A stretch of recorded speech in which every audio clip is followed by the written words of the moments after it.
Bonjour à tous et bienvenue sur la chaîne YouTube où on parle de pédocriminalité sans tabou et où je réponds aujourd'hui à une de vos questions. J'ai reçu cette semaine la question: est-ce que tu arrives à te considérer comme une victime et à partir de quel moment tu as réussi à te considérer comme victime? Pour répondre à cette question, c'est un peu compliqué parce que pour ma part, en tout cas, dès le départ, on m'a pas vraiment laissé ce statut de victime. Quand je dis ça, je suis pas dans la complainte ou autre, c'est simplement que malheureusement, comme c'était un proche, on le considérait quasiment autant victime que moi, voire plus victime que moi, parce qu'on considérait qu'il était victime de mon combat. On considérait qu'il était victime de ce que je faisais en fait pour obtenir justice. Et du coup, ça a été très compliqué dans ma tête de me considérer comme une victime, parce qu'aussi, ma famille, comme elle s'est brisée, suite au fait que j'ai porté plainte, que j'ai mis mon histoire au grand jour, etc., elle s'est aussi considérée comme victime.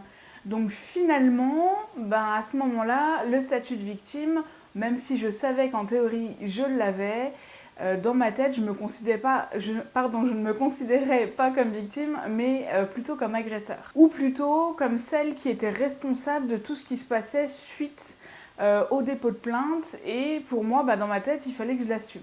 Et cette question a été hyper intéressante parce que je me suis rendu compte que je me considérais réellement comme victime. Je vous expliquerai pourquoi je mets des guillemets à ce mot-là après le procès. Une fois que mon agresseur a été réellement condamné, et là en fait je me suis sentie légitime en tant que victime. Ça peut paraître bête, mais c'est très très compliqué dans un contexte pareil de réussir à trouver sa place. Pourquoi j'ai mis des guillemets à victime?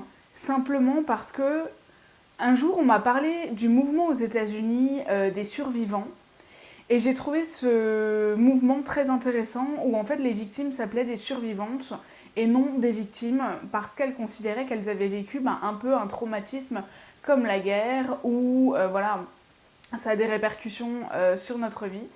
Et que du coup, ils s'appelaient les survivants, et j'ai décidé de plutôt me considérer comme une survivante puisque en fait je me bats au quotidien pour réussir à survivre. C'est moins péjoratif je trouve que victime, et moi ça me fait aussi me sentir plus forte. Après ça c'est que mon opinion personnelle, c'est que ma vision des choses. Comment on peut se considérer comme un survivant?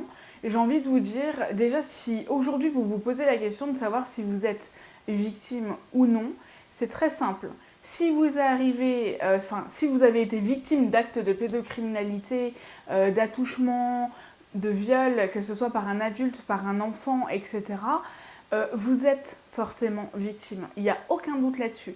Et je sais que vous êtes là-dessus beaucoup à m'écrire en me disant en fait, j'ai mis un certain temps à me rendre compte que j'étais victime, et encore aujourd'hui, j'accepte pas j'accepte pas ce qui m'est arrivé, j'accepte pas de me considérer comme telle parce qu'en fait j'ai l'impression d'être quelqu'un de faible. Ça fait pas du tout de vous quelqu'un de faible, bien au contraire, vous êtes hyper courageux de vous battre pour réussir à vivre, pour réussir à faire évoluer votre vie, parce que je pense que comme vous le voyez sur la chaîne, on passe vraiment par énormément de choses quand on est victime survivant.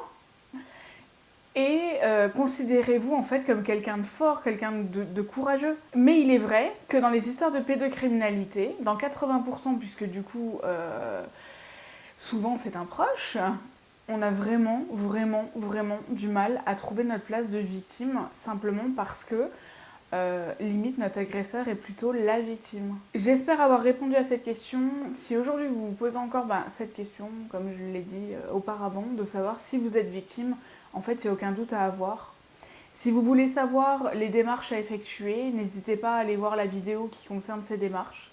Si vous avez des questions, n'hésitez pas à me contacter également par mail. Mais en tout cas, il n'y a aucun doute sur le fait que vous ayez le statut de victime.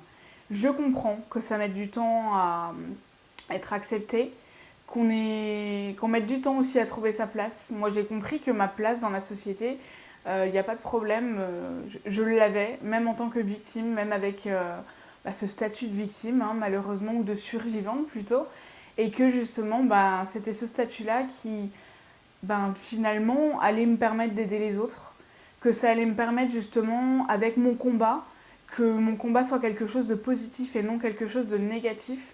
Vous pouvez aujourd'hui transformer ce statut de victime ou survivant en quelque chose de positif.